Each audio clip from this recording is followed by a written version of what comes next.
¿Qué tal? ¿Cómo están? Muy buenos días a todos ustedes. Disculpen este retraso.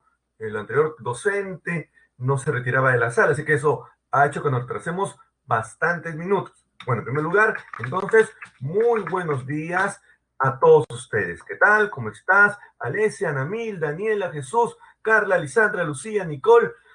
¿Qué tal? ¿Cómo están? Muy buenos días. Ahora sí pasamos a ver nuestros materiales para comenzar la clase de hoy día. Ya les tengo un video bien bacán luego sobre la Segunda Guerra Mundial. ¿Ya? Vamos a tomar también unos minutos del receso porque nos han quitado 6 minutos, que eso sí perjudica mucho la clase. ¿Ya? Entonces, en ese sentido, vamos a tomar unos minutos de receso para poder recuperar el tiempo apropiado por el otro profesor. A ver, entonces comenzamos. Muy bien. Listo. Pero tenemos una clase bien interesante, ¿ya? Tenemos un tema bien interesante que abarca muchísimos temas que son Revolución Rusa, ¿ya? La crisis de 1929, los totalitarismos, la Segunda Guerra Mundial, que ese tema es el plato fuerte. Yo tengo un video bien interesante sobre la Segunda Guerra Mundial y finalmente la Guerra Fría. Ya dentro de la Guerra Fría culminaremos con la Guerra de Corea. Así que estamos todos con fuerza. ¿Qué tal, Lucía? ¿Qué tal, Carla? ¿Cómo estás? Muy buenos días. A ver, entonces comenzamos ahora sí nuestros materiales, arrancando con la Revolución Rusa, que es el primer tema que nos reúne el día de hoy. Ya, a ver, esta parte de la clase la voy a complementar con mi otro PPT, luego retornaremos aquí para poder dar el resumen del tema previsto. A ver, aquí entonces, ¿correcto? Muy bien, vamos a ver aquí. En primer lugar, comenzamos con la Revolución Rusa. Ese es el tema que nos reúne ahora, ¿correcto? Muy bien. Excelente, hacemos aquí un cuadrito bien bacán. Listo, ponemos aquí entonces Revolución Rusa. ¿Ya? En primer lugar. En segundo lugar, hay que ver, ¿ya? Justamente cuáles son las causas, ¿ya? Listo, con esto arrancamos. Muy bien. En primer lugar, estamos atravesando una crisis del zarismo. El zar Nicolás segundo Romanov, que son esas tres imágenes, ¿correcto? Bueno, pues fue una crisis política, económica y social. ¿De qué? De la autocracia zarista, un sistema basado en el poder absoluto del zar, una sociedad estamental altamente desigual, ¿ya? Y una economía bastante atrasada. Además, este zar, señores, no hizo grandes reformas, por el contrario, hizo mínimas reformas, ¿ya? Mantuvo hasta cierto punto el régimen feudal, que fue abolido con muchas restricciones, bastante pasado el tiempo. Ahora, cuando ustedes se imaginen Rusia, ¿saben cómo se lo tienen que imaginar? Se lo tienen que imaginar, ¿correcto? Ya, como un sistema que es 90% feudal, 10% capitalista. Entonces tiene una incipiente industrialización, ¿correcto? Muy bien. En segundo lugar, ¿ya? Hay que ver las guerras en las que se enfrentó. Una va a ser la guerra ruso-japonesa, donde será derrotado, o será derrotado Rusia en la guerra ruso-japonesa, será derrotada. ¿Listo? Y en segundo lugar, ya la situación generada por la Primera Guerra Mundial, es decir, el fracaso en el frente oriental. Rusia, como hemos visto la semana pasada, la clase pasada de Universal, fue apabullada en Tannenberg y Lagos Masurianos. Así que será el fracaso en el frente oriental. ¿Correcto? Muy bien. Ante ello entonces, va a haber una fuerte oposición al régimen, principalmente ¿de qué partido? Del Partido Socialdemócrata Revolucionario. el cual en uno de sus congresos se dividió en dos, que son los mencheviques y dos, los bolcheviques. Comenzamos hablando rápidamente de los mencheviques, ¿correcto? Antes de ir avanzando, como siempre digo, por favor, envíen preguntas. Miren, ahí está. Los mencheviques son los moderados, ¿ya? Son reformistas mayormente, ¿ya? Es dirigido por Plejano, ¿ya? Mientras que los bolcheviques son los radicales, ¿ya? Ellos son los radicales, ¿ya? Ellos son la mayoría, dirigidos por Lenin, Vladimir Ilich Ulyanov, más conocido como Lenin. Muy bien. Entonces, esta es la situación que vamos a atravesar aquí previo a la Revolución Rusa. Vamos a ver nuestra presentación para complementar lo dicho hasta aquí y quede todo bien ordenado. Aquí entonces, miren, a ver, hemos dicho la guerra ruso-japonesa en la cual Japón, apoyado por Inglaterra, vence a Rusia, quien quería expandirse por el Pacífico. En segundo lugar, la famosa Revolución Liberal de 1905, revolución que en el contexto del fracaso de la Primera Guerra Mundial y la guerra ruso-japonesa desencadenó lo que se conoce como el Domingo Sangriento. Ahí está. Desencadenó lo que se conoce como Domingo Sangriento. ¿Correcto? Muy bien. En el cual el zar ordenó, ¿correcto? Ya, ordenó disparar sobre la población. ¿Ya? ¿Qué se va a hacer? El carácter de este llamado Domingo Sangriento. Bueno, pues esto generó un gran rechazo entre la población que fue asesinada, ¿ya? Y finalmente se estableció una especie de monarquía constitucional en Rusia que al final no pasó a mayores. El zar pudo superar esta primera revolución liberal de 1905. Hemos dicho el despotismo zarista. Bueno, quizás una de las formas más radicales del despotismo zarista será la llamada rusificación. Sí, que es imponer la cultura rusa a todo el imperio zarista, un imperio pluricultural. Además, hemos mencionado la crisis provocada por la Gran Guerra, la derrota en el frente oriental. Hay una extrema pobreza, ¿ya? Tanto del campesino como de los sectores obreros. A ver, cuando ustedes se imaginen, ya, Rusia, ¿saben ustedes cómo se lo tienen que imaginar? Ya, a ver, miren, ahí está. Ustedes tienen que imaginarse a una Rusia feudal. Hay una feudalización de Rusia. ¿Ya? ¿Listo? Plural, ¿correcto? En el cual hay dos grandes grupos. Por un lado están los boyardos, que es la nobleza. Son como señores feudales rusos que explotan, ¿listo? Que explotan a los mujiks. Los mujiks son los campesinos rusos. Eso es. ¿Se dan cuenta? Aquí tenemos entonces a los mujiks y los boyardos. Correcto.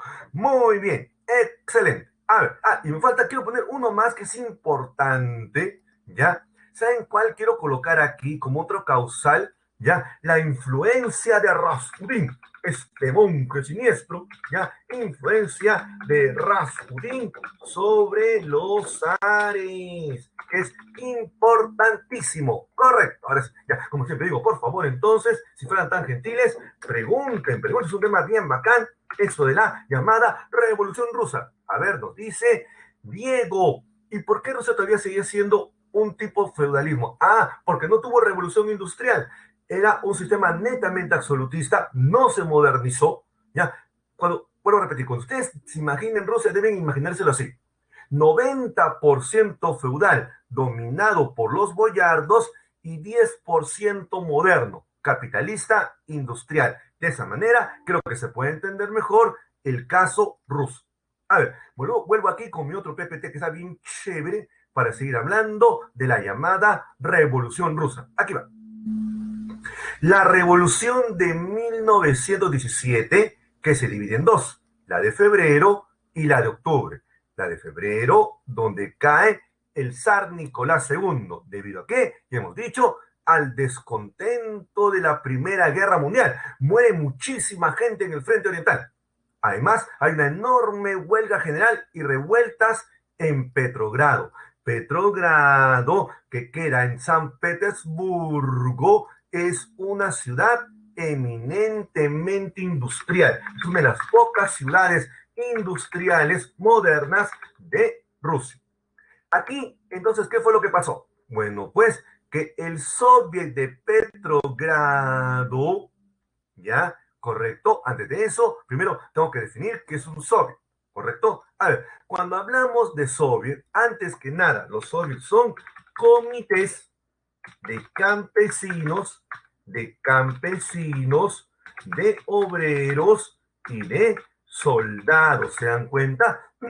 Así que, ya, los soviets son los que finalmente, bajo la presión, logran la abdicación del zar Nicolás II. Se forma, debido a ello, un gobierno provisional que se caracteriza por el hecho que este gobierno provisional, ¿correcto?, establece la república. Rusia ya no va a ser una monarquía absolutista. Y en segundo lugar, va a estar presidida, presidente Kerensky, que muy astuto se alineó con los mencheviques, ¿correcto? Ahí está. Entonces, veamos la siguiente imagen, ¿correcto? Bueno, pues esta fase conocida como menchevique, debido al triunfo de los mencheviques, ¿correcto?, tendrá el llamado gobierno provisional. Pero este gobierno tiene un gran problema. Hay lo que se llama el doble poder. Sí, es lo que algunos llaman el poder dual.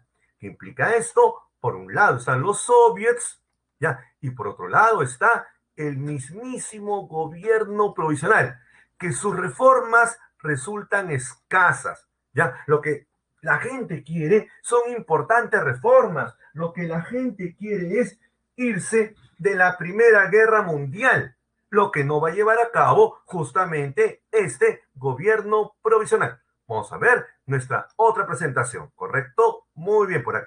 ¿Ya? Para ir redondeando ideas, ¿les parece? A ver, hemos dicho la gran huelga en Petrogrado, San Petersburgo, cuando el zar Nicolás II abdica al trono bajo la presión de los soviets, se establece la república presidida por Kerensky, y aquí viene el gran debate entre la Duma parlamentaria, que es el gobierno provisional de Kerensky, y el famoso soviet de Petrogrado. Es en esa coyuntura que pasamos ya a ver la revolución de octubre bolchevique. Sin adelantar más información, vamos a ver aquí nuestro PPT siguiente, que está bien bacán. A ver, miren, a ver. Aquí dice, las tesis de abril, ¿ya? De Lenin, programa de gobierno bolchevique. A ver, les cuento. Cuenta la historia que Vladimir Ilich Ulyanov, más conocido como Nikolai Lenin, no estaba en Rusia, estaba en Suiza exiliado. Ahí entra en negociaciones con los alemanes, Primera Guerra Mundial, en el cual acuerdan lo siguiente. Lenin le pide, ya que los alemanes controlan el 30% de Rusia, que lo infiltren en Rusia con un ferrocarril lleno de armas y una imprenta, ¿ya? Y él, una vez derrocado Kerensky, se retirará de la Primera Guerra Mundial. Bueno, pues los alemanes aceptan y en ese sentido Lenin ingresa con un ferrocarril a Rusia. Es en pleno viaje en que redacta las tesis de abril, ¿ya? Bueno, pues aquí Lenin lanzará su gran frase conocida por todos: todo el poder a los soviets. Porque Lenin se dio cuenta que el futuro de la revolución ya se encuentra en los soviets, en tomar el poder del Estado. Ahí no se encuentra el futuro de la revolución. En ese sentido, entonces, ya se produce el ascenso al poder de los bolcheviques. No, en ese sentido, Lenin acaba con Kerensky. Es la revolución de octubre, el gobierno bolchevique, donde los bolcheviques no toman el Palacio de Invierno, derrocando a Kerensky. Ahora, Lenin tiene pues que cumplir todo lo que ha ofrecido en las tesis de abril, y ahí donde Lenin inicia un nuevo gobierno. En este, lo primero que va a hacer es lo siguiente, es el decreto de la paz, por el cual Lenin se retira de la Primera Guerra Mundial. El tratado del Brest-Litovsk, aquí cumple con los soldados, me voy de la guerra. Segundo decreto importante, el decreto sobre la tierra, el reparto de tierra, la reforma agraria. Se acaba con el feudalismo en Rusia, se acabaron los boyardos. Segunda gran oferta y propuesta de Lenin. Tercera, la nacionalización de la industria y la banca, con lo cual Lenin pone fin a la propiedad privada pasándola a los propios trabajadores. ¿Se dan cuenta lo popular que se vuelve Lenin en lo que se llama la dictadura del proletariado? Es un sistema socialista lo que impone Lenin. Bueno, ahora, ustedes creen, ya, que Occidente se va a quedar tranquilo, ya, de que Rusia se vaya de la guerra? No. En ese contexto, entonces, estalla la guerra civil. El ejército rojo versus el ejército blanco. Los rojos son los bolcheviques dirigidos por Trotsky, el famoso León Bronstein, ¿correcto? Es el llamado ejército revolucionario.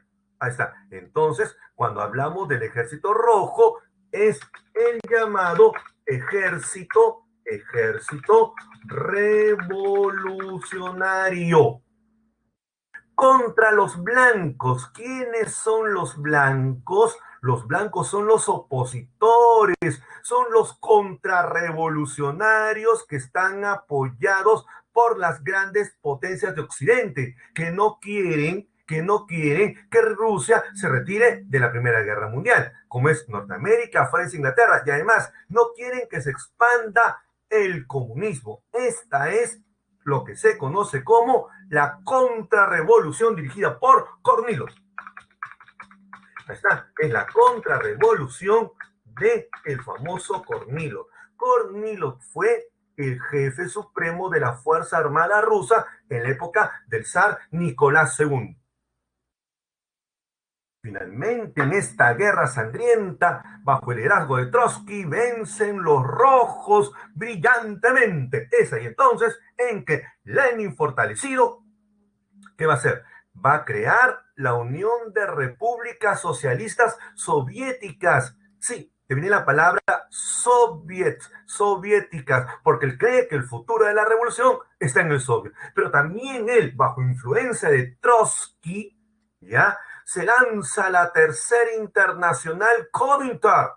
¿Para qué? Para extender el modelo comunista soviético a todo el mundo. Yo pondría una más de Yapita, ¿ya? Porque Lenin sabe muy bien que mientras el zar siga con vida, ¿ya?, no tendrá éxito la revolución rusa. Entonces, en ese sentido, finalmente se asesina a los zares. Sí, se asesina a los zares. Excelente, muy bien. Bueno, lastimosamente Lenin muere, ¿ya? Y cuando muere viene la gran disputa entre Stalin y Trotsky. Ambos tienen dos formas distintas de ver la revolución, totalmente diferentes. Mientras que Lenin quiere la revolución en un solo país, Trotsky quiere la revolución permanente y mundial. ¿Se dan cuenta ustedes la gran diferencia de pensamiento que hay entre Lenin y entre Stalin y Trotsky? Bueno, finalmente, ¿quién vence? Vence Stalin, haciendo que Trotsky se vaya exiliado de la Unión Soviética. Antes de hablar de la dictadura stalinista, veamos nuestra otra presentación, ¿correcto? Muy bien, para que entonces, como ustedes pueden observar, hemos dicho que Lenin derrocó a Kerensky, Rusia se va de la Primera Guerra Mundial, ya estalla la Guerra Civil Rusa de blancos contra rojos, y cuáles son las grandes consecuencias, hemos dicho ya, la creación de la Unión Soviética, la Tercera Internacional, el asesinato de la familia real, y finalmente fallece Lenin. Bueno, antes de cambiar de tema y ver la crisis de 1929, ya, aquí, vamos a ver rapidito la dictadura estalinista. Ah, Diego, ¿de qué muere Lenin? Uy, Lenin muere bien feo, te cuento, Diego.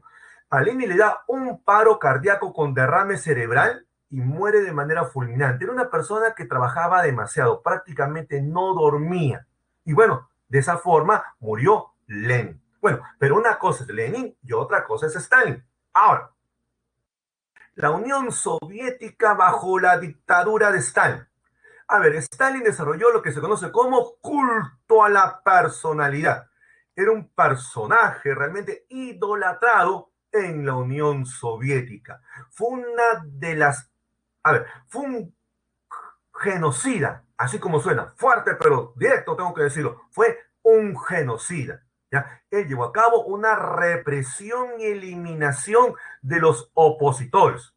¿Ya? Llevó a cabo grandes purgas y a los enemigos del gobierno los llevó a los gulags, que son campos de concentración donde murieron millones de personas. Además, Stalin llevó a cabo una estatalización de la economía, es decir, una economía dirigida por el Estado. ¿Qué hizo aquí? Dos cosas. Uno, colectivizó la agricultura, es decir, con la reforma agraria, donde ya no hay feudalismo, ni hay boyardos, es un sistema colectivo agrario. A esto le sumó los llamados planes quinquenales. Los planes quinquenales ya son programas de desarrollo industrial para 5 años. Entonces, son programas, ¿listo? De desarrollo industrial. ¿Se dan cuenta? Convirtiendo a Rusia de ser un país feudal a ser una potencia industrial de las más importantes del mundo. A ver, entonces así cambiamos de tema y hacemos la época llamada la crisis del capitalismo de 1929. Vamos a ver aquí nuestro otro PPT, pero luego empalmar con el PPT principal que tengo aquí con ustedes. Ya, a ver. Hemos dicho entonces la crisis del capitalismo. A ver, Diego, ahora Rusia es socialista. No, nada que ver, Diego. En 1991 ya se disolvió la Unión Soviética, se crea la Comunidad de Estados Independientes, luego la Federación Rusa, y hoy Rusia, con Putin a la cabeza, es un país capitalista, es una gran potencia mundial. En el sentido, digamos, Diego, que Rusia ya dejó de ser socialista. Bueno, a ver, ¿cuáles son los antecedentes? A ver, Ítalo y Corea del Norte no socialistas. Bueno, Corea del Norte es una dictadura, ¿ya? No puedo llamarla socialista, porque en realidad terminó siendo una dictadura. Además, el socialismo es una transición. Si ustedes recuerdan clases pasadas, ¿correcto? El socialismo es una transición en el cual se debe acabar con el Estado, se debe acabar con las clases sociales para llegar al comunismo. En el sentido, Ítalo, Corea del Norte es una dictadura. Diego, ¿por qué no funcionó el socialismo? Por eso mismo, porque lo que se hizo fue un sistema tipo Cuba, tipo Corea del Norte. Eso fue una utopía, tipo Corea del Norte, tipo Cuba, que es una dictadura burocrática y corrupta. Y eso es lo que ocurre en estos países. A ver, para entender la crisis de 1929, bueno, digamos que no. Lastimosamente, Anthony, yo no he visto históricamente, yo que soy historiador de profesión, un sistema socialista exitoso en el mundo. No lo he visto. Así que, bueno, habrá que seguir experimentando, no lo sé. A ver, antecedentes. Ya, para entender la crisis del 29, la crisis del 30, hay que indicar que tras el fin de la Primera Guerra Mundial, se produjo la hegemonía de Norteamérica y se lleva a cabo los locos años 20. Señores, los años 20 es la década del optimismo. Frente a una gran depresión, años 30, tiene que haber un gran optimismo. Los años 20 es la década de los grandes multimillonarios como Rockefeller, como Ford, que dirá, señores, las crisis en el mundo se acabaron, nunca más habrá crisis. ¿Se dan cuenta? Y eso es lo que indica justamente este periodo, los locos años 20. Las causas son especulación financiera, la sobreproducción y la crisis del modelo liberal. Todo esto lo voy a explicar con más calma en mi otro PPT, ¿correcto? Aquí va. Vean, por favor. Muy bien. Aquí. Entonces, primero vamos a contextualizar, ¿no les parece? Para entender el crack del 29, hay que ver qué pasa después de la Primera Guerra Mundial. Entonces, al finalizar la guerra, se produce la ruina de Europa, que está en reconstrucción, y se produce el enriquecimiento de los Estados Unidos de Norteamérica. Los felices años 20, especialmente en Norteamérica, en la época en que el cine mudo pasa a ser cine sonoro, en la época en la cual aparecen los suburbios norteamericanos, lo que ustedes ven en las películas, ¿no? Hasta el jazz, por ejemplo. Muy bien, Oscar, ¿ah? Muy bien. Esa es la época de los locos años 20. Muy bien, está marcado por el jazz, por Hollywood, por los suburbios, por los rascacielos. ¿Se ha visto la película King Kong? Cuando se golpea su pecho, pam, pam, pam, pam, pam. Ya, ese es el Empire State, que es el gran rascacielos de los años 20. Entonces, es una época de fuerte consumismo. ¿Ya? Se impone el estilo de vida americano, el American Way of Life, ¿no? Entonces, es una época marcada por la sobreproducción. Vamos a explicar esto con calma en la siguiente imagen. ¿Okay? Para hacerlo todo bien chévere. A ver, comencemos diciendo lo siguiente, ya, para entenderlo mejor. Ya que tenemos mucho margen como para poder escribir. A ver, la cosa va a ser así, ¿ya? A ver, cuando hablamos de la crisis de 1929, las causas. ¿Cuáles son las causas? Número uno, la especulación de la banca y de la bolsa de valores. ¿Se dan cuenta? Por un lado, la banca otorga créditos sin garantías. ¿Se imaginan ustedes que un banco te dé dinero y no te pida ningún tipo de garantía? Anthony, eso, la Gran Depresión es la consecuencia del crack del 29. Hoy te voy a explicar el proceso. Miren, entonces, miren, a ver, por un lado, tienes una banca que otorga créditos sin garantías y tienes una bolsa, la bolsa de valores, que mide la rentabilidad de la empresa. Entonces, tienes una bolsa que mide la rentabilidad por la producción. ¿Se dan cuenta? Es algo alucinante. Entonces, se mide la rentabilidad por la producción, no por el consumo. ¿Se dan cuenta? Esto es una burbuja económica. En segundo lugar, más causas, ¿correcto? Aquí voy a hacer otro cuadrito más bien chévere, ¿ok? Es la sobreproducción. Sí, señores, se produce un desfase entre oferta y demanda, ¿ya? ¿Por qué? Porque gente como Rockefeller y Ford dirán, señores, no se preocupen, si la demanda se reduce por la sobreproducción, señores, las crisis ya acabaron en el mundo. Norteamérica es la máxima potencia mundial. No hay de qué preocuparse. En ese sentido, se está creando una burbuja económica. Y súmale tú a esto el escaso control estatal. Y estás creando una bomba de tiempo. Y esa bomba de tiempo se produjo, ¿sabes cuándo?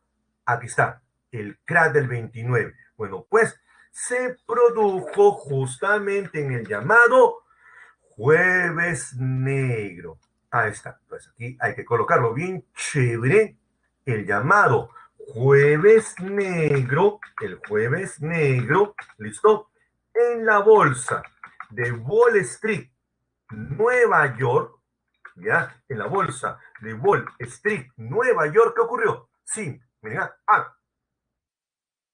para que ustedes entiendan bien cómo es el sistema. Miren, a ver, Cuando uno va a negociar en la bolsa de valores, no es como ir al hipódromo de Monterrico. Es decir, uno compra su tiquecito, gana tu caballito, vas a la ventanilla y cobras tu billete. No, así no funciona, ¿correcto? Por el contrario, cuando uno va a la bolsa de valores y gana tu acción que esté en subida, ¿correcto? Ya tú tienes que esperar a que cierre el año fiscal para que se repartan los dividendos. Ahora yo tengo una pregunta. Si estamos en una etapa de sobreproducción en la cual las empresas producen, pero no venden, y la bolsa de valores ya está especulando con las empresas que producen más y su acción cuesta más, pero no mire ya por lo que están vendiendo. Es una burbuja. Y en segundo lugar, tienes a un banco que está prestando sin ninguna garantía. ¿Y esto qué va a generar? Que cuando vaya la gente a pedir sus dividendos a la empresa que no vende nada, ¿qué le dirá a la empresa? Yo no estoy vendiendo nada, pronto te vamos a dar tus regalías.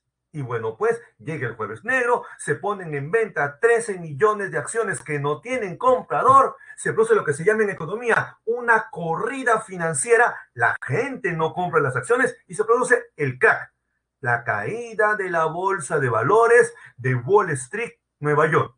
¿Esto a quién perjudica? Perjudica a las empresas y los bancos que han invertido en la bolsa. Sus acciones se vinieron al tacho. Esto genera un pánico terrible. Los ahorristas quieren retirar su dinero de los bancos, bancos que no tienen plata porque las empresas no le pagan los créditos a los cuales no tienen ningún tipo de garantías. ¿Se dan cuenta? Los bancos entonces agotan su liquidez, quiebran los bancos, se produce ahora la crisis bancaria. No hay préstamos, no hay absolutamente nada. Y estos bancos que quiebran, las fábricas que no reciben ayuda, las fábricas también cierran y en consecuencia aumenta el desempleo. ¿Se dan cuenta ustedes cómo es la secuencia de cómo una cosa jala a la otra? Ese fue el crack de 1929. Este crack de 1929 se expande por todo el mundo. ¿Cómo así? Bueno, los norteamericanos pensaron que la mejor manera para superar la crisis era con la repatriación de los capitales americanos invertidos en todo el mundo. Y lo que están haciendo es prácticamente dejar desvalidos a los bancos. Y se produce el hundimiento de los bancos a escala mundial y en consecuencia se hunde todo el sistema internacional. Una crisis que era una crisis netamente americana, ahora se convirtió en una crisis mundial por culpa de los Estados Unidos de América. Quiero complementar lo dicho hasta aquí con mi otro PPT, ¿correcto? Para avanzar bien chévere. A ver, por aquí. Miren, aquí está. Hemos dicho entonces, el jueves 24 de octubre se desplomó la bolsa de valores. Es lo que se llama crack, ¿correcto? Crack. Ahora, no confundan crack con Gran Depresión. Son dos cosas totalmente distintas, ¿correcto? La Gran Depresión es una consecuencia del crack y todo lo que he dicho en la anterior imagen es Gran Depresión. Quiebra de bancos y fábricas, devaluación monetaria, señores, se pone fin al patrón oro. Se acabó el patrón oro. O sea, fin del patrón oro. Hubo un desempleo generalizado masivo y por culpa de Estados Unidos se extendió la crisis a nivel mundial. El país más golpeado por la crisis fue Alemania, un partido nazi que antes del crack del 1929 era únicamente el 3% de Alemania. Con el crack de 1929 se convirtió en el partido político más poderoso de toda Alemania. Pero aquí también debo decir algo más, ¿correcto? A ver, ¿alguien me puede decir cómo se llama el único país que no fue afectado por el crack del 29? A ver, ¿qué país no fue afectado por el crack del 29? A ver, ¿qué me dice? A ver, excelente, Anthony, muy bien, la Unión Soviética, que no fue afectado por el crack del 29. Ahora, ¿saben por qué les digo esto? Porque el New Deal, que significa nuevo trato o nuevo carta, es la aplicación de las ideas de John Maynard Keynes. A ver, señores, les cuento una anécdota. Miren, señores, John Maynard Keynes se sorprendió y por qué la Unión Soviética no está afectada por la crisis. Bueno, John Maynard Keynes era soviética, así que él podía entrar como casado con soviética a la Unión Soviética. En consecuencia, él ingresa a la Unión Soviética y estudia la economía soviética, llegando a la conclusión que la Unión Soviética no está afectada por la crisis del 29 porque tiene una economía planificada por el Estado. Stalin. ¿Se dan cuenta? Y en consecuencia, esa idea va a ser tomada por Franklin Delano Roosevelt. ¿No? ¿El qué cosa hace? Una mayor intervención del Estado en la economía en base al aumento del gasto en obras para incrementar el empleo. Sí, porque lo que busca justamente Franklin Delano Roosevelt va a ser ya el aumento del empleo. Incluso Roosevelt redujo las horas de trabajo. La gente va a chambear únicamente 4 horas al día. Profe, ¿por qué tan poquito? Porque si trabajan poco y le duplico el sueldo, van a tener más tiempo de ocio. Y en ese tiempo de ocio van a poder comprar más, reactivando la economía. Además, creó un sistema de seguridad social muy importante.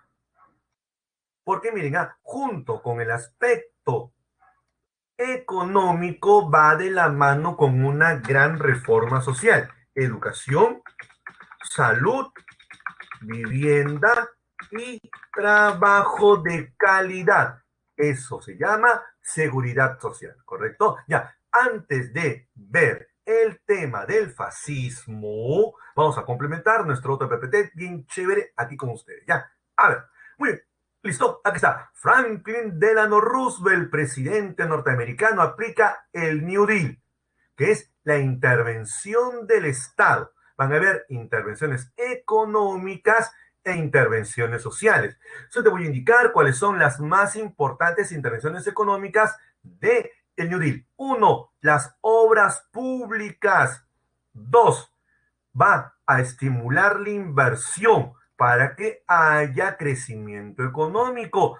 Además, va a reducir el paro, que la gente chambee. Para que más personas chambeen, tiene que haber disminución de la jornada laboral.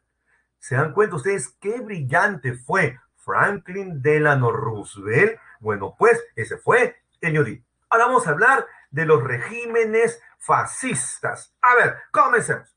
Comencemos entonces con los regímenes fascistas. A ver, vamos a ver nuestro top PPT un poco para ir caracterizando algunas cosas que vale la pena destacar. A ver, por aquí, por favor. A ver, comencemos. Cuando hablamos del fascismo, ¿ya? Es una ideología totalitaria, ¿ya? Hay totalitarismos que son fascistas y totalitarismos que son comunistas, ¿ya? Y esto ocurre tras la Primera Guerra Mundial. Ahora, ¿dónde se origina el fascismo? Bueno, pues el fascismo se originó en Italia, pero encuentra su grado más extremo en Alemania con el nazismo. Se podría decir que Mussolini, que es este que está aquí, fue el mentor, el maestro de Adolfo Hitler. Entonces, habiendo dicho esto, vamos a ver así rapidito nuestro otro PPT para entender bien qué es el fascismo, ¿correcto? A ver, por aquí. Primero, hemos dicho las causas. ¿Por qué hay fascismo? Por un lado, ya, debido a que el Estado liberal es débil, un Estado liberal débil que no pudo hacer frente a la crisis de 1929. Me refiero a la democracia. Eso, es una democracia frágil.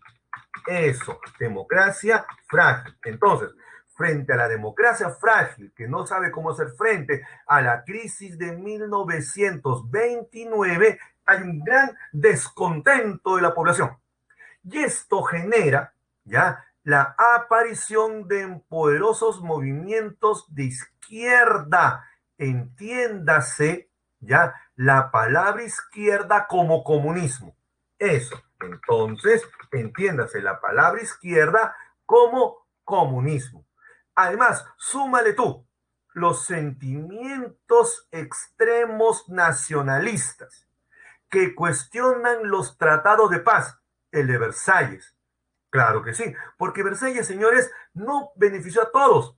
Por el contrario, no solamente perjudicó fuertemente a Alemania, sino también a los países que se cambiaron de bando en plena Primera Guerra Mundial, como Italia, como Japón, que no se ven beneficiados con el Tratado de Versalles. Entonces, en ese sentido, tú vas a ver aquí, ¿no? Que Versalles trajo pérdidas territoriales muy fuertes para Alemania principalmente, una gran indemnización y Alemania fue un gran perjudicado con el crack de 1929.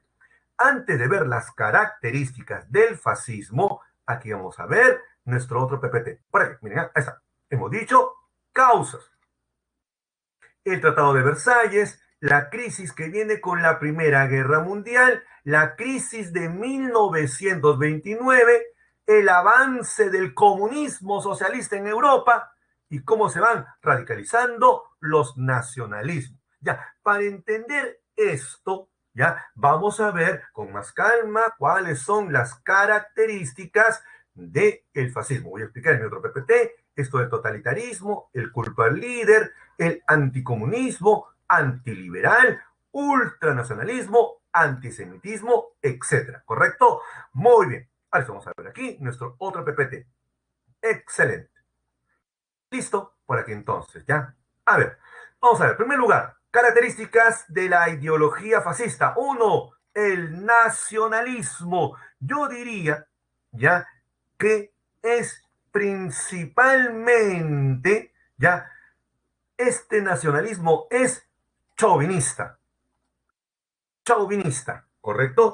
Chauvinismo que implica la fobia al extranjero. Ahí está. Y hay una fobia, odio a los extranjeros. ¿Se dan cuenta? Además, hay una exaltación del jefe carismático. Esto se llama, señores, en buen castellano, culto a la personalidad. Sí, Hitler y Mussolini desarrollan un culto a la personalidad. Son endiosados por la gente. Además, hay un fuerte racismo, un racismo que se expresa de la manera más funesta en el odio a los judíos. Antisemitismo, ¿se dan cuenta?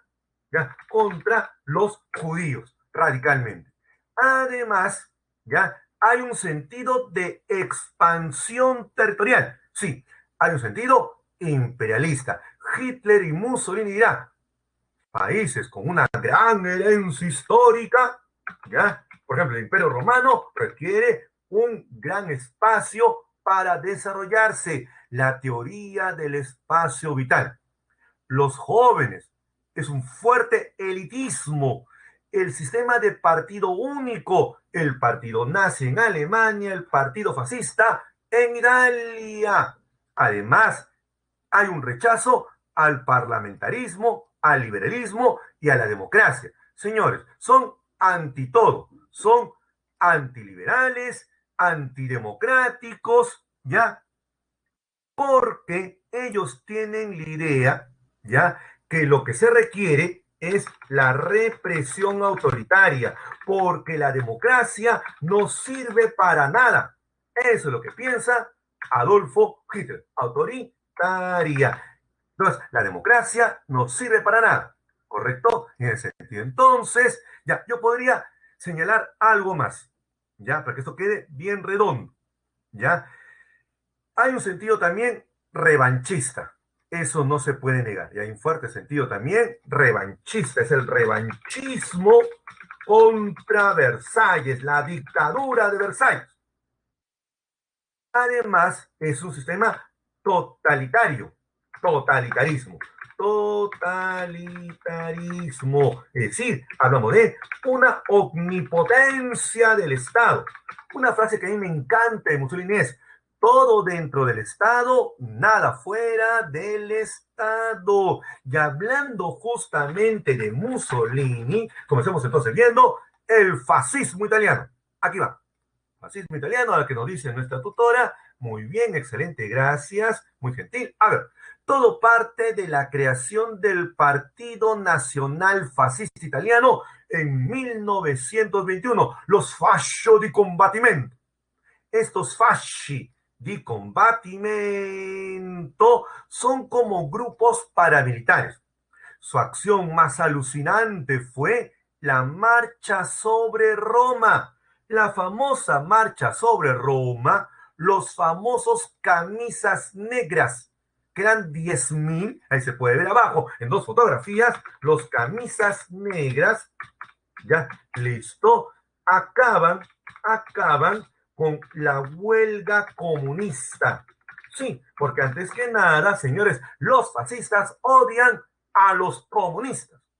En ese sentido. Entonces, Víctor Manuel III, que no sabe cómo poner fin a las huelgas de izquierda comunista, le entrega el poder a Mussolini. Mussolini no da un golpe de Estado, no. Mussolini es invitado por el propio rey.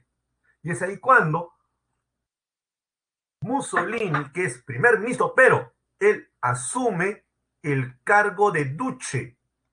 Ahí está.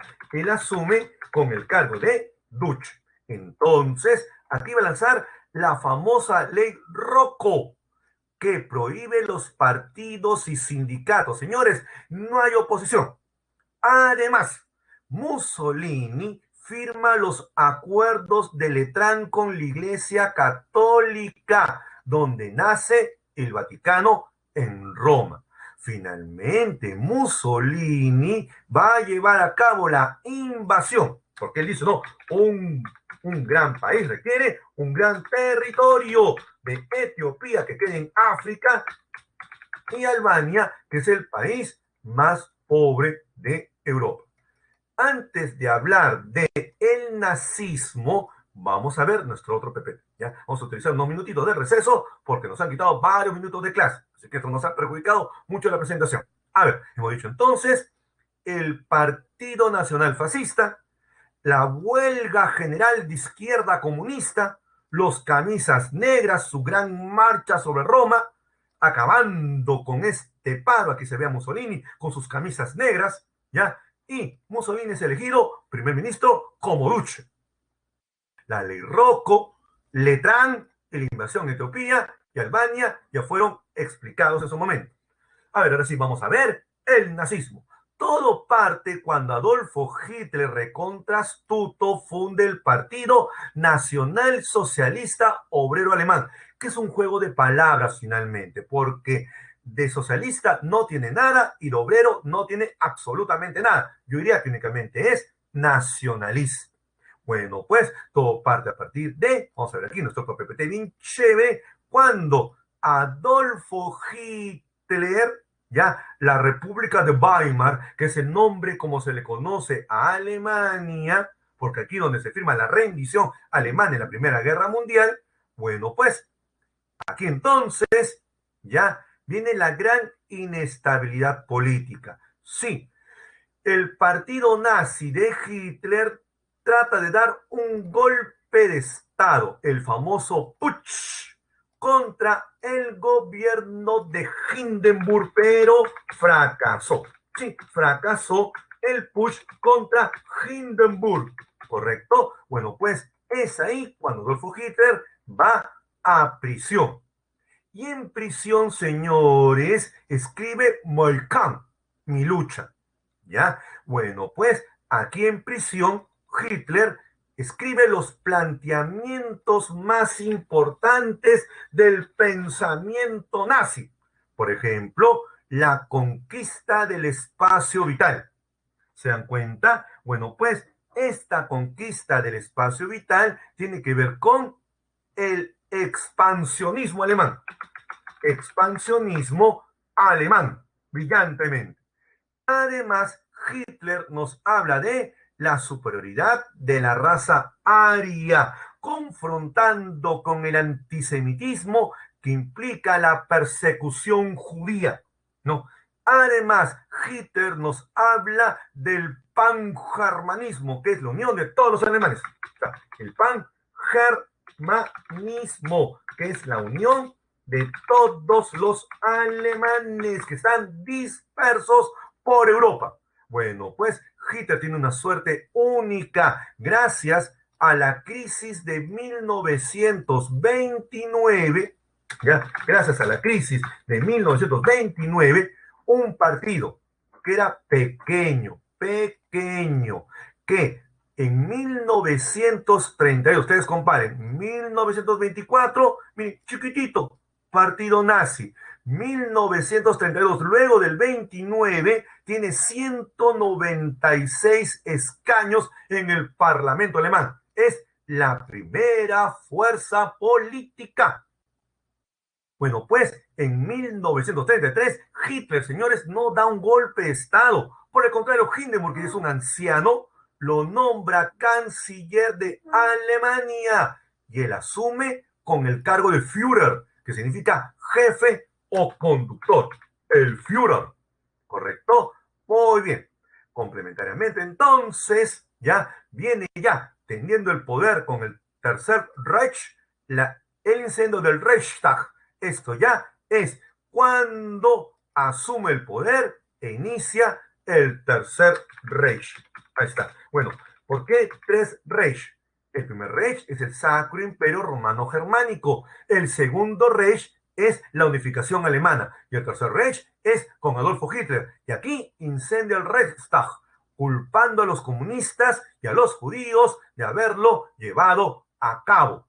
Con esto entonces viene la ley habilitante, con lo cual Hitler asume los plenos poderes en toda Alemania, fungiendo de dictador. Termino con mi otra imagen, ya después de eso vamos a ver la Guerra Civil Española y el fascismo español. Ya termino aquí entonces, ya para tomar un descanso bien merecido. Ya hemos dicho entonces, el golpe fracasó en el putsch, que fue su intento de golpe de Estado contra Hindenburg. Hemos dicho que mi lucha, contiene los principios ideológicos como el antisemitismo, odio a los judíos, pangermanismo, unión de todos los alemanes, el espacio vital, el expansionismo alemán. Pero de ser un partido pequeño e insignificante, ¿cómo asciende? Con el crack de 1929, sus ideas van a tener gran acogida. En el 32 son la mayoría en el Parlamento y en el 33, como les conté, nombrado canciller. En el 34 muere Hindenburg, con lo cual se establece el Tercer Reich. Se establecen las leyes antisemitas de Nuremberg que restringen las libertades judías. Ya, entonces aquí restringe las libertades, la libertad para los judíos. Hemos hablado ya del incendio del Reichstag y cómo finalmente Hitler se proclama con el poder absoluto en toda Alemania. Vamos a tomar un pequeño descanso así para ver luego la Guerra Civil Española con ustedes con mucha calma. ¿Listo? Vamos aquí a compartir un video ahora. Aquí tengo mi link. Muy bien, vamos a grabar aquí, copiar, pegar para que lo puedan ver ustedes bien bacán, ¿correcto? Listo. A ver, yo ya tengo aquí mi grabación. Listo, a ver. Pues, continuamos con la clase que está bien chévere, ¿ya? Un poco rebobinando lo que decíamos. Ya hemos presentado el estalinismo, ¿ya? Pero de todas maneras hablemos algo cortito al respecto, ¿ya? A ver, estalinismo, ¿ya? Hemos dicho que es un régimen dictatorial que impulsó la industrialización con los famosos planes quinquenales. Hemos dicho que los planes quinquenales son programas de industrialización masiva en 5 años. Ahora, para entender la Guerra Civil Española, ¿ya? Veamos aquí una presentación, ¿correcto? A ver, aquí vamos a ver, este es bien interesante, vamos a ver la secuencia, ¿ya? A ver, en España todo parte de la dictadura de Primo Rivera, que prácticamente acorraló al rey de España. Bueno, tras su gobierno dictatorial de Primo de Rivera, hubieron elecciones, donde los republicanos ganan las elecciones. En este contexto, entonces, es que los republicanos amenazan con poner fin a la monarquía. Es cuando el rey Alfonso XIII abandona España. Y cuando abandona España, debido a la crisis que hay entre monarquía y república, se establece la Segunda República Española, la cual busca ser culminada con un golpe de Estado. Golpe de Estado dado por justamente el general Franco. ¿Se dan cuenta? Entonces, ya hubo un golpe de Estado que da el famoso general Francisco Franco. Ahí está, el famoso Francisco Franco, ¿correcto? Y es aquí cuando estalla la Guerra Civil Española. ¿Se entiende la secuencia? Correcto, muy bien. A ver, aquí van a haber dos bandos, ¿ya? El bando sublevado que se opone, ¿ya? A la Segunda República, sí, ¿no? Que es el bando sublevado, que son los falangistas, la falange, como se conoce. Entonces, aquí vamos a ver, ¿ya?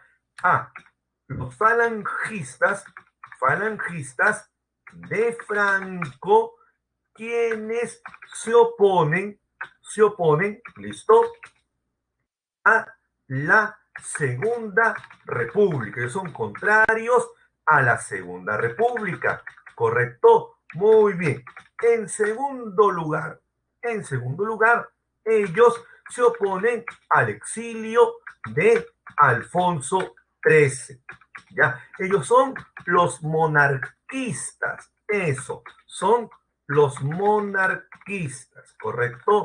Muy bien, aquí está entonces, son los monarquistas, ¿correcto? A ver, miren, entonces son fascistas, antirrepublicanos, anticomunistas, y ellos van a recibir el apoyo internacional de Alemania e Italia, principalmente. Mientras que el bando llamado de los republicanos es un frente, sí, es lo que se llama el Frente Popular.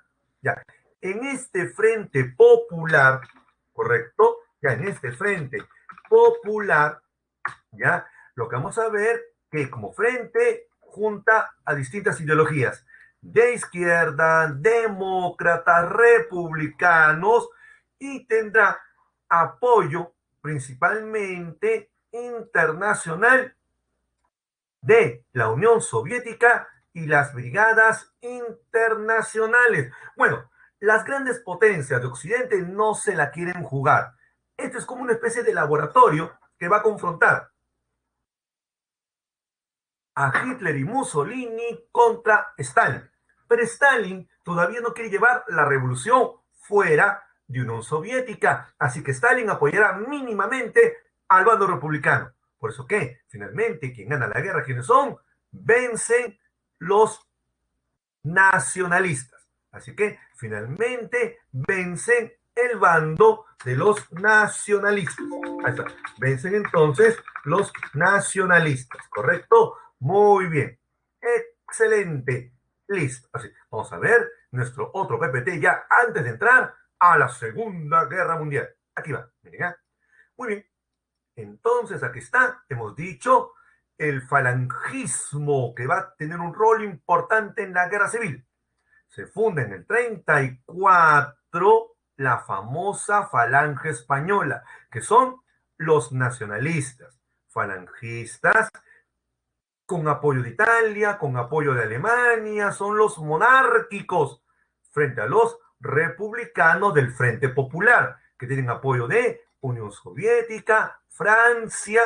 Esta es una mezcla de socialistas, anarquistas, liberales, etc. Finalmente, Franco venció. Y va a tener una de las dictaduras más largas de toda Europa. Él va a gobernar España hasta 1975 y no gobernó más porque se murió Francisco Franco. Ahora sí, vamos a ver la Segunda Guerra Mundial. Así que comenzamos con eso. Yo tengo un PPT bien bacán, ¿ya? Con mapas que nos van a ilustrar muchísimo el desarrollo de la Segunda Guerra Mundial, ¿correcto? A ver, con esto arrancamos. A ver, primero, ¿cuál será la causa principal? El expansionismo del Segundo Reich, de la Italia fascista y del Imperio japonés. De la Italia fascista, ya lo dijimos, fue Albania y Etiopía. Del Tercer Reich se van a expandir, ¿ya? ¿Listo? Por Austria y Checoslovaquia. Austria es lo que se llama el Anschluss, ¿ya? Es el Anschluss, ¿correcto? Mientras que en Checoslovaquia, listo, va a ser la famosa región de los Sudetes, con el argumento de que Checoslovaquia y Austria son de origen alemán, hay que unir a todos los alemanes. Y es así como Alemania se expande por Checoslovaquia y Austria. En segundo lugar, Japón. Japón ya era una potencia desde el fin de la Segunda Guerra, desde la Primera Guerra Mundial. Así que, en ese sentido, Japón invade China.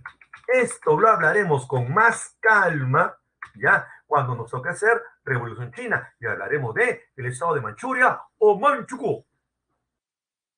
Complementariamente, ya va a haber una ineficacia de la sociedad de naciones. ¿Ineficacia de qué? De detener el expansionismo alemán. O sea, detener el expansionismo del eje Roma-Berlín-Tokio. ¿Se dan cuenta? No hizo nada para detener la avanzada italiana, ni alemana, ni japonesa, porque para Francia e Inglaterra, el cuco no era Hitler, ni Mussolini, ni Hirohito. El cuco era Stalin. Así que a eso hay que sumarle el revanchismo de Alemania, no solamente contra Francia, sino también contra el Tratado de Versalles. Claro que sí. Ahí está. Entonces también hay que ubicar aquí el famoso Tratado de Versalles, el famoso revanchismo alemán. Complementariamente no se puede dejar de hablar de la firma del Tratado de No Agresión Germano-Soviético, que es importantísimo. Es el famoso von Ribbentrop-Molotov. Es el famoso, ¿ya? Von Ribbentrop, listo, Molotov.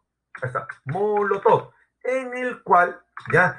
Hitler habla con Stalin, dándole a entender que él quiere una guerra en Europa Occidental. Stalin da su consentimiento con tal que Hitler no se meta con él y con la condición que cuando inicie su guerra, inicie invadiendo Alemania, Polonia, para que Polonia sea partido en dos. Por eso que la Segunda Guerra Mundial se inicia atacando a los polacos, país que será partido en dos. Antes de ver ya las fases de la guerra, comencemos viendo nuestra otra presentación. Por aquí, a ver, aquí va. Tenemos los bloques. El eje es Alemania, Italia y Japón. El eje Roma, Berlín, Tokio. Los aliados son Francia, Inglaterra, Norteamérica y Unión Soviética, hay que aclararlos. Ellos se van a meter tardíamente en la guerra. No, ellos no se meten en un comienzo. Las causas, ya les hemos mencionado algunas: el expansionismo del eje, Roma, Berlín, Tokio, el revanchismo alemán. Ellos, así como Italia, como Japón, se sienten los grandes perjudicados con Versalles. ¿Se dan cuenta? Así que hay un gran resentimiento y además, súmale tú, el fracaso de la Sociedad de Naciones para impedir la avanzada alemana, ¿ya? Y además, súmale tú, voy a poner acá una causa más, súmale tú, ¿ya? Súmale tú, la rivalidad imperialista. Ahí está, súmale tú entonces la rivalidad imperialista, ¿ya? Contra Francia e Inglaterra, que se han quedado prácticamente con todo. Son los grandes beneficiados con el fin de la Primera Guerra Mundial. ¿correcto? Ya, ahora sí, vamos a salir de aquí, vamos a ver nuestro PPT bien chévere, viendo toda la secuencia con detalle de la Segunda Guerra Mundial. A ver, todo comienza con la invasión alemana a Polonia, septiembre de 1939, como parte de los acuerdos del Tratado von Ribbentrop-Molotov. Si te das cuenta, la Unión Soviética se queda con la mitad de Polonia y Alemania se queda con la mitad de Polonia. ¿Se dan cuenta ustedes de todo esto? Bueno, una vez que acaban con los polacos, vienen las más importantes operaciones militares alemanas. Una vez resuelto el problema con la Unión Soviética, correcto, ahora Alemania quiere lanzarse ¿contra quién? Contra Francia. ¿Qué es todo esto? Bueno, pues cuando se lanza contra Francia, se produce la rendición francesa. Ya, esta rendición francesa se produce en el famoso armisticio de Compiègne. Ahí está, el armisticio de Compiègne, ¿correcto? En el cual se decide la división de Francia en dos. Hay dos Francias, la Francia del Norte, que es alemán, parte del Tercer Reich, y la Francia del Sur, que es la Francia de Vichy, que es un gobierno pro-alemán. ¿Por qué Hitler? Y aquí hay un gran mito. Mucha gente cree que Hitler quería una guerra mundial. Eso es falso. Hitler quería una guerra continental controlada. Prueba de ello que no ocupa toda Francia, ¿correcto? Porque no tiene tanta población para ocupar toda Francia. En ese sentido, entonces, Hitler ocupa el norte. ¿Por qué? Porque le interesa Inglaterra. ¿Se dan cuenta? Y aquí se lleva a cabo la famosa batalla de Inglaterra. La batalla de Inglaterra, por si acaso, forma parte del famoso plan León Marino y Z. ¿Ya? Es decir, los alemanes pensaban invadir por mar Inglaterra. Fracasaron. Luego lanzan un ataque aéreo incesante buscando la rendición inglesa. Fracasaron. Así que el plan Z es el ataque aéreo. La batalla de Inglaterra, vencen justamente los ingleses, ya, vencen los ingleses gracias a el uso del radar y su gran fuerza aérea, la Royal Air Force. La Royal Air Force va a ser la gran fuerza aérea. Un segundito. Está, miren, ahí está, ya, ahí está. Va a ser la gran fuerza aérea inglesa que impedirá el triunfo alemán, con lo cual Hitler no puede invadir Inglaterra.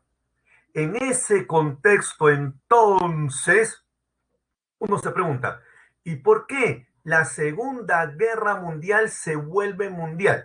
Mire, muy simple. Ustedes entren en internet y naveguen y busquen, por favor, una imagen donde Hitler invada conjuntamente algún país con Mussolini y no lo van a encontrar. ¿Saben por qué? Porque Hitler menosprecia a Mussolini. Lo admiras como un gran político, como su mentor, pero como militar, no. Tanto así que Italia fracasa rotundamente en los Balcanes y el norte africano. Ahí está. Entonces, ya, Italia, ¿listo? Fracasa en los Balcanes y el norte de África. Ante este fracaso, entonces, Hitler se da cuenta que si no cubre los huecos dejados por Italia en los Balcanes y el norte africano, Inglaterra y Francia, que tienen importantes colonias, van a poder entrar por aquí e invadir Europa y acabar con Alemania. Es por ello que Alemania decide tapar sus huecos, invade Yugoslavia y Grecia. Es decir, por culpa de Mussolini, la Segunda Guerra se vuelve mundial. La guerra no tenía intención de ser mundial para Hitler, era una guerra continental controlada. Es así como se produce el ingreso del eje en África. Ya, para entender con amplitud esto, vamos a ver nuestro material, un poco para repasar. Son varias batallas y personajes que hay que tomar en cuenta, ¿ya? A ver, suerte para repasar. A ver, para que quede todo claro la explicación. A ver, hemos dicho, todo comienza con la invasión polaca, producto del Tratado de No Agresión Germano-Soviético. Luego se produce la invasión y división de Francia. Hay una Francia del Norte, que es alemana, una Francia del Sur, que es francesa, aliada de Alemania, el gobierno de Vichy. Luego vendrá la gran derrota aérea, la famosa batalla de Inglaterra, y es ahí cuando yo les conté que Mussolini tontamente se lanza a llevar a cabo sus propias conquistas. Es ahí cuando Hitler envía a su mejor hombre, Rommel, el zorro del desierto. Así se envía a Rommel, ¿ya? El famoso zorro del desierto. ¿Se dan cuenta? Él fue el mejor general de Adolfo Hitler en la Segunda Guerra Mundial. Y con él, lo que buscó era, con el Africa Corps, ¿ya? Tomar el norteafricano y cubrir los huecos que le deparó Mussolini en su fracasado intento por tomar los Balcanes y el norteafricano. Es ahí cuando la guerra se vuelve mundial y Hitler piensa que la única manera para mantener una guerra mundial es teniendo recursos. Y el único país con recursos casi inagotables, ¿quién es? La Unión Soviética. Es por ello que lanza la famosa operación Barbarroja para invadir la Unión Soviética en busca de recursos. Sí, ahí está. Entonces, él buscará recursos en Unión Soviética. Y es ahí cuando la guerra va a comenzar a cambiar de rumbo. Súmale tú, además, Japón. Japón, su ataque, ¿ya? A la base aeronaval de Pearl Harbor, ¿ya? Con lo cual Norteamérica ingresa en la guerra. A ver, esto se lo voy a contar con más calma cuando hagamos nuestro otro PPT, ¿ya? Para que se entienda bien clarito de qué estamos hablando. Miren, a ver, entonces, aquí va, ¿ya? Hemos dicho que por culpa de Mussolini, Italia, que está aquí, ¿ok? Hitler tiene que ir a ocupar los Balcanes, tiene que ir a ocupar el norte africano, pero el único país que le puede dar recursos es Unión Soviética. Es por ello entonces que se produce la operación Barbarroja, ¿ya? Con lo cual conquista territorio soviético. Ítalo, profe, ¿la invasión Barbarroja fue la más sangrienta? Sí. A ver, la mayor cantidad de muertos de toda la Segunda Guerra Mundial, Frente Oriental. ¿Ya? Lo que pasa es que por culpa de Hollywood nosotros creemos que los norteamericanos definen la Segunda Guerra Mundial y eso es totalmente falso. Para que tengan una idea, ¿ya? En el desembarco de Normandía, el día D, que voy a hablar más adelante, mueren 40.000 soldados norteamericanos. Pero en la batalla de Stalingrado mueren 2 millones de soviéticos. ¿Se encuentran ustedes la diferencia abismal que hay entre una guerra y entre un frente y otro? Entonces, los alemanes ocupan territorio soviético, pero, y aquí ya va a venir el cambio de rumbo de la guerra. ¿Por qué? Porque en un segundo más les voy a explicar cómo va cambiando la guerra, pero previo a ello, aquí está, el ataque japonés a Pearl Harbor. A ver, Japón, que estaba iniciando también su propia guerra relámpago, ocupando Asia, ya, tiene un gran problema. Norteamérica, señores, quiere meterse a la Segunda Guerra Mundial. Roosevelt no sabe cómo. Para que Norteamérica se meta en la Segunda Guerra, necesita la aprobación del Congreso norteamericano. Así que Roosevelt no tiene excusa para meterse en la Segunda Guerra Mundial. Pero sí, hace lo siguiente. Lleva a cabo el embargo de petróleo a Japón. Japón, que es una potencia mundial, ya, industrial, sin petróleo no puede hacer nada. ¿Se dan cuenta? Así que Roosevelt diciendo, como consecuencia de la invasión japonesa a China, embargamos el petróleo japonés. Japón no puede mantener su guerra sin petróleo. Así que era inevitable que Japón atacase la base naval más cercana del Pacífico, que queda en Hawái, que es Pearl Harbor. Y es así entonces como es que se ataca Pearl Harbor en Hawái, ¿correcto? Con lo cual Norteamérica se mete en la Segunda Guerra Mundial. Ahora sí, vamos a ver entonces cómo va cambiando la guerra. Por un lado, el primer cambio de la guerra con la ofensiva de los aliados se produce en la batalla de Midway, la famosa batalla de Guadalcanal, y yo le pondría una más que falta, que es Mar del Coral.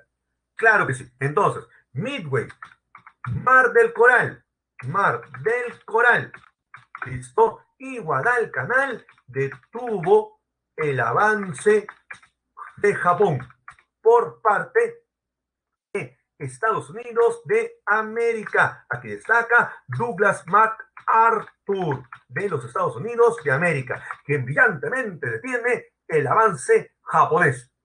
Ante ello, entonces, no solamente los japoneses están siendo contenidos en la guerra, porque Norteamérica tiene bien clara, el cuco no es Hirohito, el cuco es Hitler y hay que acabar con Hitler a como de lugar.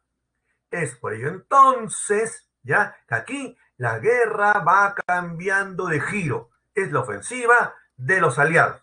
Norteamérica, cuando se mete apoyando a los aliados, Gran Bretaña y Francia, se mete ¿por dónde? Por el norte africano, ¿correcto? Muy bien. Y brillantemente se produce la derrota del eje en el Alamein. ¿Dónde queda el Alamein? Aquí, en Egipto. ¿Se dan cuenta? Entonces, brillantemente, Montgomery de Inglaterra, el famoso Monty Montgomery, ¿ya? Montgomery de Norteamérica, de Inglaterra, no, vence en Egipto. La famosa batalla del Alamein. No solamente se vence en el Alamein, ¿ya? También viene la derrota alemana en Stalingrado. Como bien lo dice Ítalo, señores, Stalingrado fue la batalla más sangrienta de toda la Segunda Guerra Mundial. En esta batalla cumple un rol muy importante, listo, ya, el famoso Georgy Zhukov, el general nombrado por Stalin, y el famoso general invierno. El invierno ruso fue de los peores. Stalin da la orden que nadie se rinda. Hitler da la orden que nadie se rinda, porque saben que si cae Stalingrado, luego cae Moscú y se acabó la Segunda Guerra Mundial. En consecuencia, es una batalla que dura 5 meses. Se pelea casa por casa. Mueren 2 millones de rusos. Se capturan 900.000 alemanes y mueren 1 millón de alemanes. Fue brutal. Finalmente, los soviéticos vencen y se detiene el avance alemán. Ahí está. Aquí voy a ponerlo bien grandote. Esto es una batalla sangrientísima donde se detuvo el avance alemán. Correcto. Ahora vamos a ver. Siguiente imagen. ¿Ya? Muy bien. Antes de ver ya finalmente la ofensiva aliada, vamos a ver nuestro otro material para ir repasando, para que no nos quede nada, ningún cabo suelto. A ver, aquí hemos dicho. Está el frente del Pacífico. América vence en Midway, Mar del Coral y Guadalcanal. El frente africano, también llamado frente del Mediterráneo, ¿ya? Porque se pelea en el norte africano, pero en el mar Mediterráneo, listo, ¿ya? En el cual se vence a Rommel en el Alamein. Finalmente, el frente oriental, la batalla más sangrienta de toda la Segunda Guerra Mundial. El Ejército Rojo vence a los nazis en Stalingrado. Una batalla casa por casa. Luego ya vendrá el momento final de la guerra, que viene a ser, aquí vamos a ver, aquí entonces, por favor, nuestro PPT bien chévere, estos mapitas están bien bacanes. A ver, aquí está, el día de el desembarco en Normandía. Bueno, en realidad, el día de desembarco en Normandía se llama Operación Overlord. ¿Por qué? ¿Qué es lo que ocurre? Miren, lo que ocurre es que día de hora H es una jerga muy común de los militares. Ya, se llama Operación Overlord, overall en castellano, pantalón largo, ya, que es la que usan los pintores y toda la cuestión, ya, por el cual se desembarca aquí en Normandía. Es la acción militar más grande de toda la historia. Complementariamente, se produce el avance aliado por Italia. Una vez que han liberado todo el norte africano, ¿ok? Los aliados se dividen en dos. Unos están preparando el desembarco en Normandía, otros atacan por Italia, produciéndose la caída de Mussolini. Ahí está. Entonces, mientras que por un lado ya se produce la liberación de Francia, por otro lado se produce la caída de Mussolini en Italia. Ante ello entonces ya viene el famoso repliegue alemán. A consecuencia de ello, ya viene ahora sí la caída del Tercer Reich. Ahora, Alemania va a ser atacado por ambos frentes. El frente occidental a mi izquierda y el frente oriental a mi derecha. Finalmente, entonces, los aliados invaden Alemania.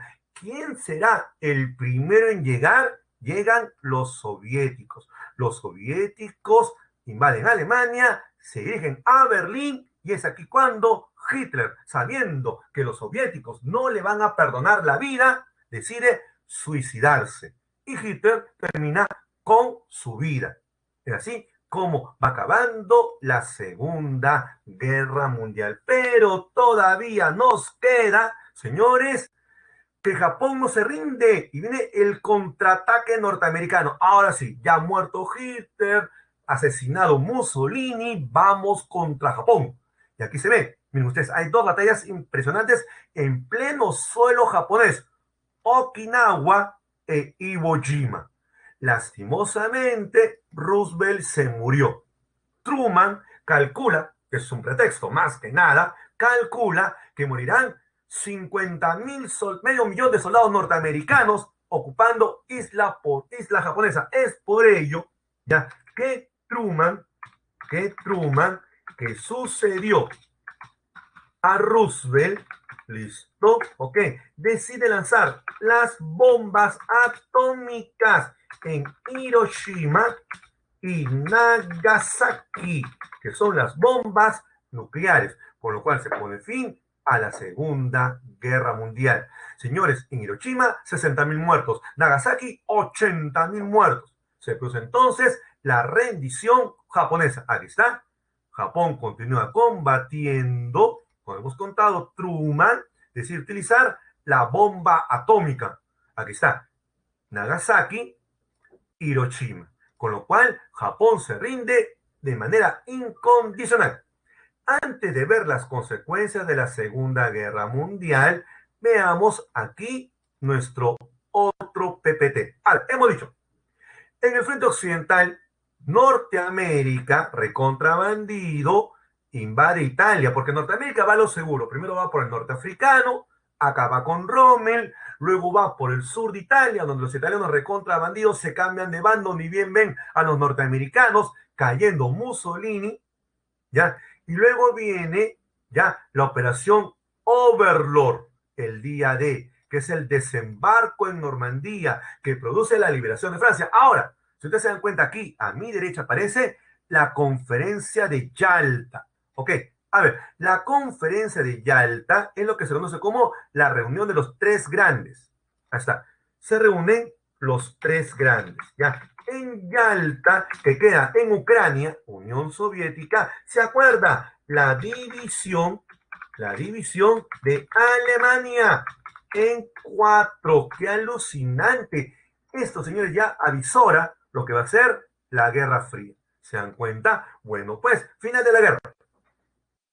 El Ejército Rojo ya es quien toma Berlín. Aquí se puede ver una escena. Bueno, esta foto es un mito. Esta es una foto tomada después, pero queda a la posteridad, ¿no? En el cual se ve a los soviéticos tomando Berlín.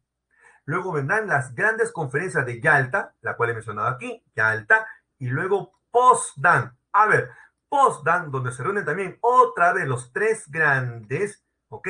¿Qué acuerda Potsdam?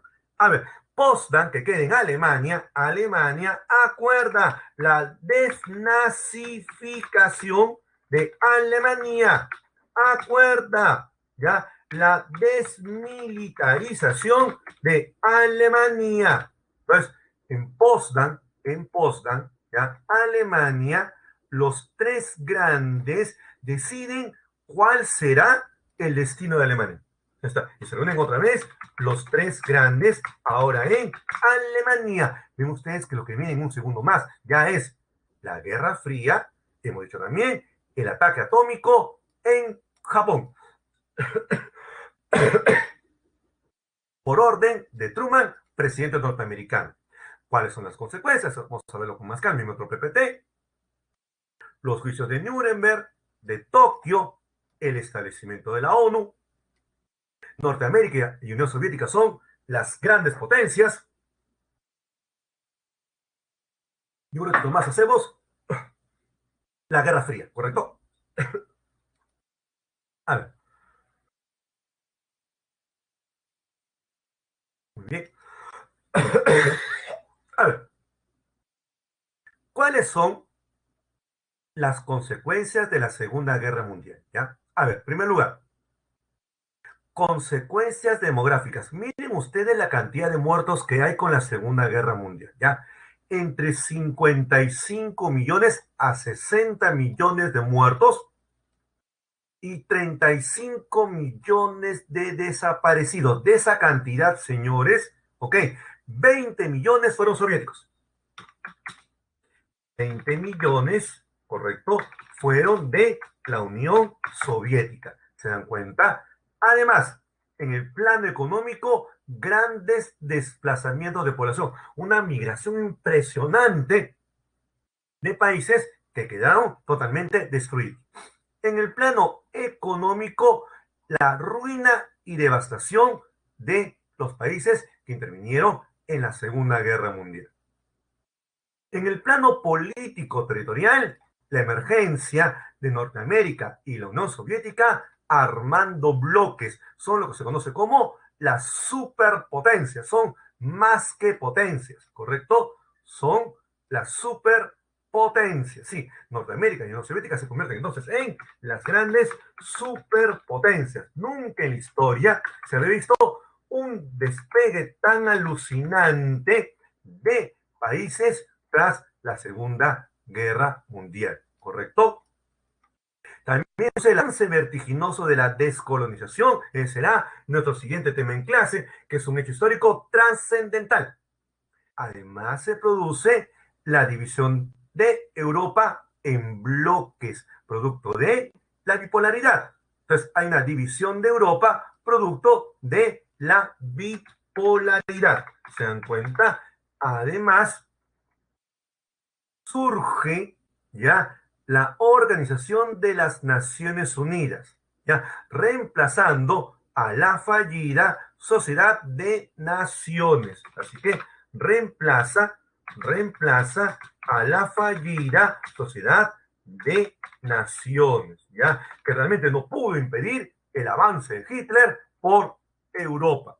Muy bien, entonces en ese sentido, nos falta decir una más que es importantísima, ya. Eso debemos mencionar aquí con otro PPT, pero ir avanzando más rápido, ¿ya? A ver, antes de ver lo que es la Guerra Fría como tal, vamos a decir aquí un punto que vale la pena destacar que es importante, ¿ya? Esta parte me parece realmente importante, esta que está acá.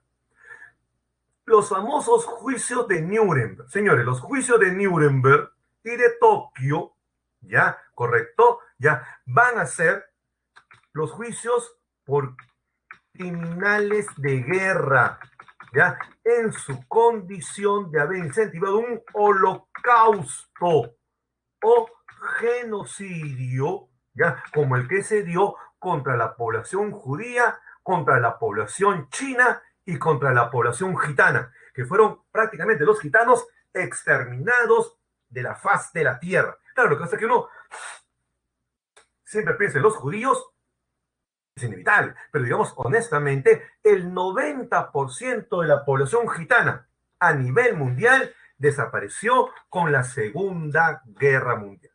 Vamos a ver ahora nuestro siguiente tema, ¿ya? Correcto. A ver, estamos en buen tiempo. Ahí está. La Guerra Fría. La Guerra Fría es una confrontación geopolítica que se da entre Estados Unidos y la Unión Soviética, que divide al mundo en dos grandes bloques, ¿ya?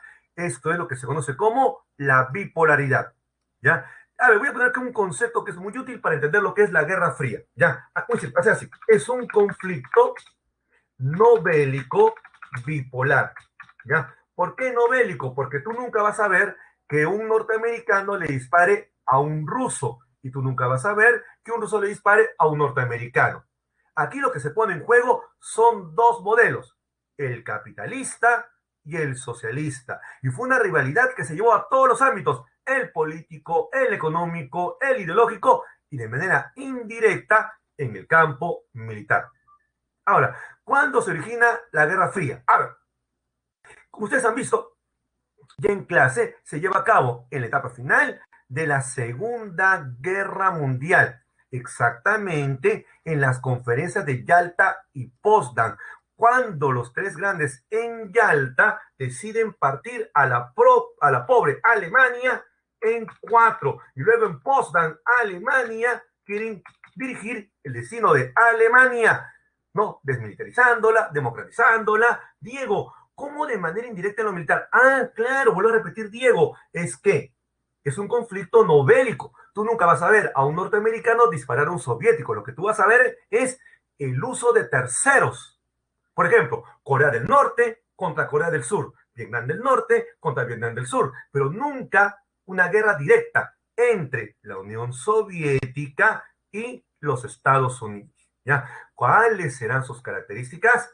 A ver, Joshua, presumían quién tenía el misil más grande. Esa es parte de la carrera armamentista. Si Norteamérica tiene una bomba nuclear, ¿correcto? Entonces, Unión Soviética va a inventar la bomba de neutrones. Luego Norteamérica, la bomba de protones. Miren, realmente la Guerra Fría es absurda. Hubo un gran antagonismo ideológico. El capitalismo contra el socialismo comunista. Van a surgir los grandes bloques militares de los cuales voy a hablar en un segundito nada más. Y además, la carrera y loca carrera armamentista. Entonces voy a explicarlo con más calma en mi otro PPT, ¿correcto? Por aquí. Por favor, ahí está.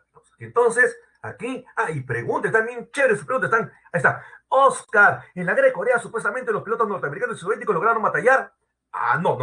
En guerra de Corea son aviones soviéticos, pero con pilotos chinos, ¿correcto?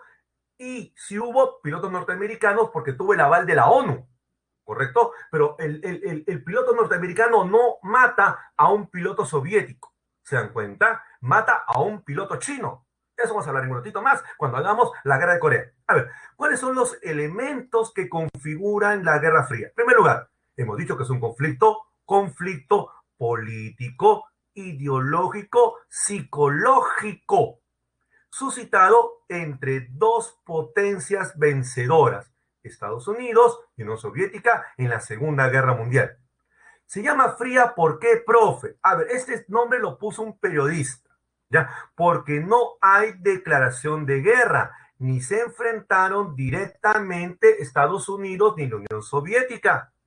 Ahora, he dicho, y es un poco lo que quiero indicar con el caso de Oscar, que hay conflictos a través de terceros países. Se utiliza Corea, a Vietnam, Afganistán, Cuba, etcétera.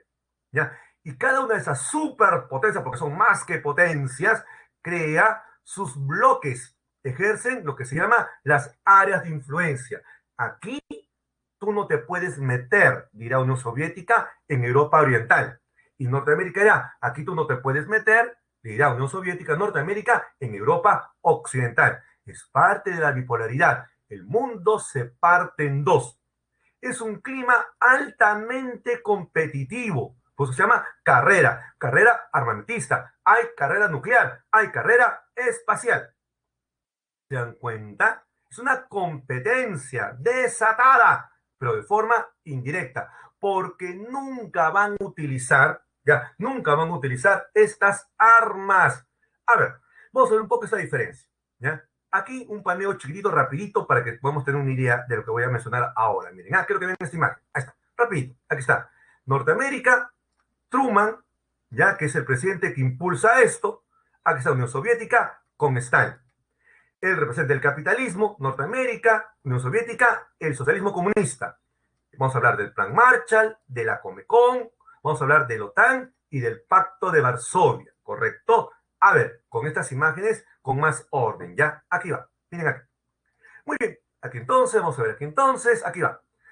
En 1949, Norteamérica crea la OTAN, ¿ya? Que es la Organización del Atlántico Norte, que es una asociación de autodefensa mutua contra un ataque exterior por parte de la Unión Soviética o del bloque comunista. Es decir, es la defensa en bloque contra el ataque del otro bloque. ¿Se dan cuenta? Pues en este caso, si un país del bloque comunista ataca a un miembro de la OTAN que esté en azulito, entonces toda la OTAN responde rechazando el ataque de ese país comunista.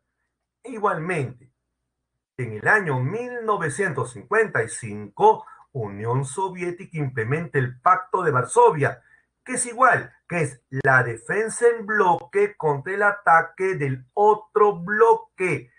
En ese caso, entonces, como ustedes pueden ver aquí, ya es contra el bloque capitalista. Ahí estamos aquí. Entonces, ya es contra el bloque capitalista. Entonces, si un país del bloque capitalista ataca a un país del Pacto de Varsovia comunista, todos los países miembros del Pacto de Varsovia atacarán a ese país capitalista. En el plano económico, el Plan Marshall, ya creado por Norteamérica para ayudar económicamente a Europa y evitar que cayeran en el comunismo. Señores, el señor Marshall es secretario de Estado de Truman en Norteamérica. El hombre más poderoso luego del presidente se llama secretario de Estado. Secretario de Estado del señor Truman. ¿Correcto? Bueno, pues, y él le propone, tenemos que ayudar económicamente a Europa Occidental para impedir la expansión comunista aquí. ¿Se dan cuenta? Listo. Complementariamente surge el Comecon. El Comecon es complemento del plan Molotov. ¿Ya? Es complemento del plan Molotov. El plan Molotov también consiste en qué? Es la Comecon significa Consejo de Ayuda Económica Mutua. Este Consejo de Ayuda Económica Mutua es Unión Soviética, listo, ¿ya? Para ayudar económicamente a los países socialistas, que junto con el plan Molotov hacen frente al plan Marshall. ¿Se dan cuenta? Complementariamente, también juegan aquí su propio partido los servicios de inteligencia. Los americanos crean la CIA, mientras que los soviéticos crean la KGB. Esto es parte de la guerra caliente. En un momento la guerra deja de ser fría, se pone caliente por los servicios de inteligencia que intervienen aquí. Además, no podemos dejar de mencionar, señores, la carrera espacial. En verdad, mire, para mí la Guerra Fría es una guerra absurda, absurda, ¿correcto? Pero en el caso de la carrera espacial, quien tiene la iniciativa es la Unión Soviética. Miren ustedes qué logros importantes que va a tener la Unión Soviética. Lanzan el Sputnik 1, que es el primer satélite artificial que da la vuelta a la Tierra. A su vez, lanzan el Sputnik 2, donde envían a la perrita Laika, que es el primer ser vivo que orbita la Tierra. Además, lanzan a Yuri Gagarin, que es el primer cosmonauta soviético en orbitar la Tierra. No satisfecho con esto, les pongo uno más de yapita. Lanzan a la famosa Tereshkova. Tereshkova es la primera mujer, ¿ya? La famosa Tereshkova. ¿Ya? Tereshkova va a ser la primera mujer en el espacio. Norteamérica pone las barbas en remojo y es ahí cuando los norteamericanos ya lanzan el famoso programa Apolo a través de la NASA. Ahí está. Sí, lanzan el programa Apolo a través de la NASA y gracias al programa Apolo logran, ahí está, logran el Apolo 11, el famoso alunizaje, con lo cual Norteamérica toma la delantera en la carrera espacial. Lo que va a venir más adelante a partir del Apolo 11 son avances norteamericanos uno tras otro. ¿Ya? Su punto es que quiere hacer los famosos transbordadores, como el Columbia, que va a permitir salir de la Tierra, porque miren, antes, cuando uno enviaba un cohete al espacio, lo único que regresaba a la Tierra era una cápsula con un paracaídas. Ahora, los transbordadores prácticamente quebraron a los soviéticos, lanzando una nave que propulsaba a otra nave que podía regresar íntegra a la Tierra. Bueno, pues así fue lo que viene a ser la cuestión de la carrera espacial. Vamos a ver nosotros otro PPT. Estamos en el punto final ya de la clase de hoy día para ir cerrando ahora. Miren, ahí está. Hemos dicho entonces, por favor, el Plan Marshall, ayuda económica norteamericana, Europa Occidental, la OTAN, Alianza Militar Norteamericana en Europa Occidental, la Comecon, ayuda económica soviética, Europa Oriental. Anthony, ¿cuál fue la causa para la desintegración de la Unión Soviética? Uy, hubieron varios. Eso lo veremos en la semana 16. Pero uno va a ser la extrema corrupción en la Unión Soviética, la burocratización enorme del Partido Comunista y que, o sea, creo yo, la más importante, que la Unión Soviética no se insertó a la tercera revolución industrial de carácter tecnológico. Pacto de Varsovia, Alianza Militar, Unión Soviética con Europa Occidental. Aquí hemos visto la carrera espacial. Unión Soviética va adelantándose con el Sputnik, que es el primer satélite artificial. Luego el Sputnik 2, que lanza a la perrita laica, que orbita la Tierra. Yuri Gagarin, primer ser humano, ¿ya? Y finalmente Norteamérica logra aventajarlo por fin después de varios años con el alunizaje, ¿no? Donde el Apolo 11 llega a la Luna. Finalmente vamos a ver ahora sí, último punto del tramo va a ser la guerra de Corea. A ver, voy a hacer mi otro PPT rapidito para retornar aquí e ir cerrando la clase ya. A ver, aquí. A ver, la Guerra Fría tiene fases, ¿ya? Aquí está. La primera fase de la Guerra Fría se llama la máxima tensión. Esto va de 1945 a 1953, ¿correcto? Ya, en consecuencia van a haber dos hechos. Uno que no voy a contar, que lo voy a guardar cuando hagamos unificación alemana, que es el bloqueo de Berlín. Luego vendrá el muro de Berlín. Ya, eso vamos a guardarlo para cuando hagamos unificación alemana. Un hecho que sí vamos a hablar hoy día es la guerra de Corea. Esto sí. Así que, ahora sí pasamos a ver la guerra de Corea. A ver, ¿cuáles son las causas de la guerra de Corea? En primer lugar es la división de Corea en dos zonas de influencia. El norte que era comunista y el sur que era capitalista. ¿Correcto? Bueno, pues en ese caso entonces, como ustedes pueden observar aquí, vamos a complementar aquí, pero además hay un mayor trasfondo, porque en la guerra de Corea es el temor norteamericano a la expansión comunista en Oriente. ¿Por qué? Porque ahora aparecen dos países nuevos, uno que ya es una gran potencia, Unión Soviética, y uno que ha logrado éxito en su revolución, China con Mao Zedong. Ya los dos le tienen miedo a Norteamérica.